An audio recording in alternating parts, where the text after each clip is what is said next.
See, our minds have become messed up, and they're now filled with pollution. TV screens and magazines, we're beginning to look for a solution. Plastic surgery, diets and pills, but still not seeing any form of improvement. We stacked up all these dollar bills, but still not sure what to do with them. We began to chase women and fornication to the point our girls don't even know whose baby she's carrying.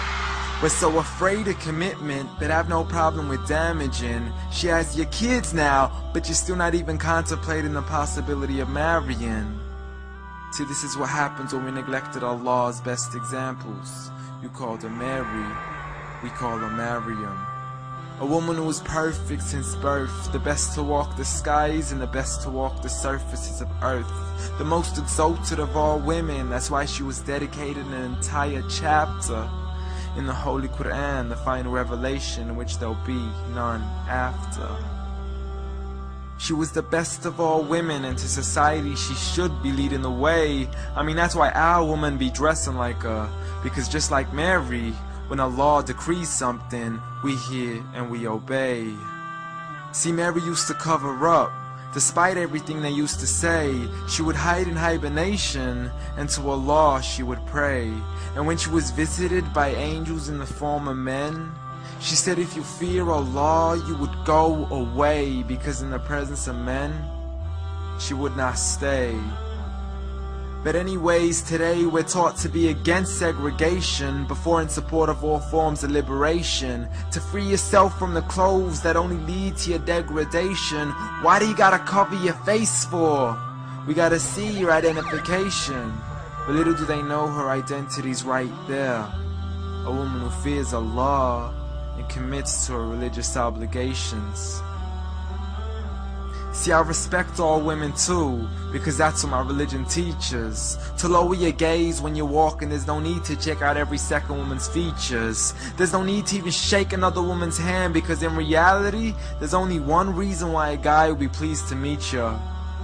And you could go ahead and deny it, but don't blame me for stating the obvious. When the pornographic industry is worth billions, you still don't see where the problem is? Sex is embedded into society to the point we'll exploit it to merely sell a car.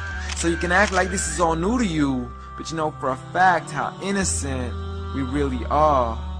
I mean, just look at the simplistic way we're taught to dress. It's like if you dress less, then you're destined for success. You then force your women into heels and have the nerve to say that we oppress. You got it to dress up tightly, like it's an opportunity. But every time we lose our minds, it's like, see what these ladies do to me? But I'm not blaming it on the women, because we too have responsibility. Prophet Muhammad ﷺ said, the best of men is he who is best in his character, and the best of them is he who is best to his lady after he married her. He was the best to his wives. I mean, just take a look at Aisha. He compete with her in races and smile just to make her happier. So when you do marry, do so with the intention of paradise is where you plan to carry her. But before you plan to carry her to the altar, maybe you should alter your decision. Cause if the only reason you're marrying her is for the outside, then realize you're gonna be locked inside of a prison. For that reason, Prophet Muhammad ﷺ said, marry for 4: beauty, family, status, but most importantly her religion. Because a woman without religion is a woman who could do with a bit of extra wisdom. We're meant to grow old together, mercifully, so we can be protected under Allah's supervision. But relationships are a mess, and there's no guarantees you're gonna be a survivor. So be kind to her, and know that Allah will be kinder. Be a man who stands in front, but also a man who can stand beside her. And if you're still looking for that good girl, don't go chasing after behind her. Rather search to find Allah first, for once you find Him, you're guaranteed to find her.